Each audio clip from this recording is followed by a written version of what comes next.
શ્રી ગણેશાય નમઃ. સૌને મારા જય શ્રી કૃષ્ણ, જય અંબે. તો મિત્રો, પ્રભુ દર્શનમાં આપનું સ્વાગત છે. તો મિત્રો, આજના વિડીયોમાં આપણે મોહિની એકાદશીની વ્રત કથા, પૂજા અને મહિમા સાંભળીશું. વૈશાખ સુદ એકાદશી એટલે મોહિની એકાદશી, જે મોહમાંથી મુક્ત કરનારી છે. પાપરૂપી અંધકારનું મૂળ કારણ રાગ, દ્વેષ અને મોહ છે, જેને દૂર કરવાથી જ ધર્મનો પ્રકાશ ફેલાય છે. આમ તો દરેક એકાદશી ભગવાન વિષ્ણુને સમર્પિત છે. આ એકાદશીના દિવસે ભગવાન વિષ્ણુના મોહિની સ્વરૂપની પૂજા કરવામાં આવે છે. શાસ્ત્રો અનુસાર જ્યારે સમુદ્ર મંથન થયું ત્યારે અમૃત મેળવવા માટે દાનવો આગળ દેવતાઓ અસમર્થ હતા. ત્યારે દેવતાઓએ ભગવાન વિષ્ણુને પ્રાર્થના કરી. આથી ભગવાન વિષ્ણુએ મોહિની સ્વરૂપ ધારણ કરીને દાનવોને તેમની મોહજાળમાં ફસાવ્યા અને દેવતાઓને અમૃત પીવા કહ્યું. આથી દેવતાઓને અમર તત્વ પ્રાપ્ત થયું. આથી આ એકાદશીને મોહિની એકાદશી કહેવામાં આવે છે. રાત્રિના પહેલા પ્રહરમાં દરેક જાગે છે, બીજા પ્રહરમાં ભોગી જાગે છે, ત્રીજા પ્રહરમાં ચોર જાગે છે અને ચોથા પ્રહરમાં યોગી જાગે છે. યોગ અને ભોગ એક જ છે. વ્રત કરનાર જ્યારે સાધનાની ચરમસીમા પર આવી જાય છે, ત્યારે યોગની સીમા આવી જાય છે. એનું મન મોહથી મુક્ત બની જાય છે. મોહની પર દરેકના જીવનમાં આવે છે. ભગવાન શ્રી કૃષ્ણ પણ સ્ત્રીઓની સંગે રહીને કામનાને જીતી હતી અને નૈષ્ઠિક બ્રહ્મચર્યનું પાલન કર્યું હતું. આ મોહિની એકાદશીનું વ્રત કરવાથી ગૌદાનનું ફળ મળે છે. એકાદશીના દિવસે પૂજા કરતી વખતે સવારે વહેલા ઉઠીને સ્નાન આદિથી પરવારી ભગવાન સમક્ષ ધૂપ દીપ પ્રગટાવી વ્રતનો સંકલ્પ લેવો. ત્યારબાદ એક બાજોટ ઉપર ભગવાન લક્ષ્મીનારાયણની મૂર્તિ સ્થાપિત કરવી. મૂર્તિને પંચામૃત અને જળથી અભિષેક કરી નવા વસ્ત્રોની સાથે આભૂષણો પહેરાવા અને ત્યારબાદ અક્ષત, કુમકુમ અને ફૂલથી ભગવાનની પૂજા કરવી. ફળ ફૂલ અર્પણ કરવા અને નૈવેદ્ય ધરાવો. અંતે આરતી કરવી. નૈવેદ્યમાં તુલસી પાન અવશ્ય રાખવું, કારણ કે ભગવાન વિષ્ણુને તુલસી પ્રિય છે. અને ઓમ નમો ભગવતે વાસુદેવાય નમઃ મંત્રનો 108 વાર જાપ કરવો. આ દિવસે ભગવાન વિષ્ણુના મોહિની સ્વરૂપની પૂજા કરવાનો વિશેષ મહિમા છે, જે સર્વ મોહમાંથી મુક્તિ અપાવે છે. આવી રીતે પૂજા કરવાથી ભગવાન લક્ષ્મીનારાયણ પ્રસન્ન રહે છે અને સારા આશીર્વાદ વર્ષાવે છે. હવે સાંભળીશું કથા. ભગવાન શ્રીરામ વશિષ્ઠજીને કહે છે, હે ભગવાન, જે બધા પાપોનું ક્ષય અને બધા પ્રકારના દુઃખનું નિવારણ કરનાર વ્રતોમાં ઉત્તમ વ્રત હોય એ મને કહો, હું સાંભળવા ઈચ્છું છું.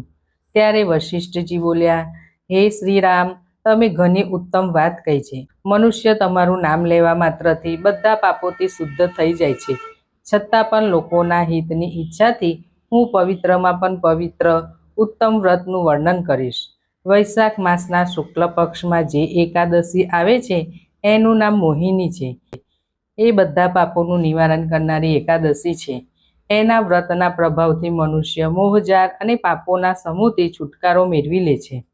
સરસ્વતી નદીના રમણીય તટ ઉપર ભદ્રાવતી નામની એક સુંદર નગરી આવેલી છે. ચંદ્રવંશમાં ઉત્પન્ન થયેલા અને સત્યવાન ધૃતિમાન નામના રાજા ત્યાં રાજ્ય કરતા હતા.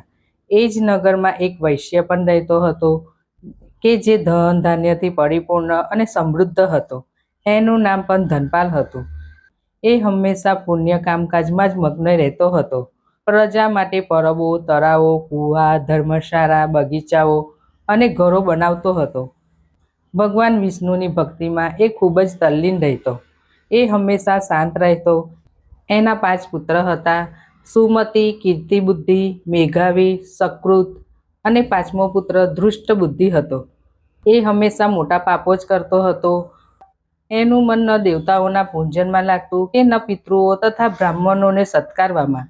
એ ધૃષ્ટ આત્મા અત્યાચારના માર્ગ પર ચાલીને પિતાનું ધન બરબાદ કરતો હતો. એક દિવસ એ વેશ્યાના ગળામાં હાથ રાખીને ચારે તરફ ફરતો જોવા મળ્યો.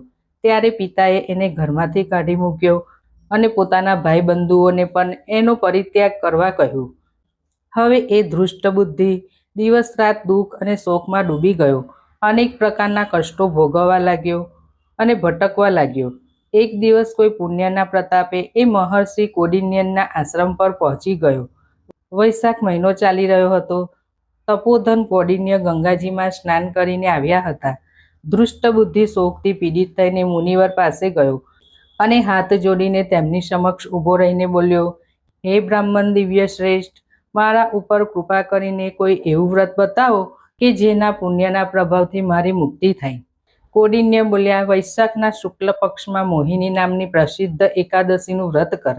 આ એકાદશીના દિવસે ઉપવાસ કરવાથી પ્રાણીઓના અનેક જન્મોના કરેલા મેરુ પર્વત જેટલા મહાપાપો પણ નષ્ટ થઈ જાય છે.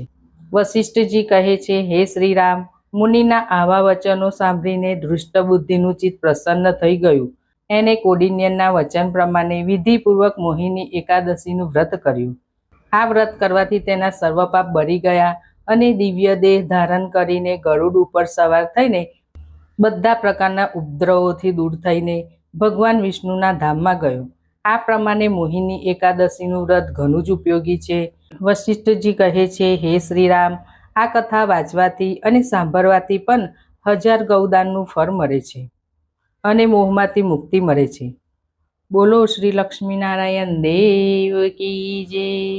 પુણ્યકારી એકાદશી માતાની જય.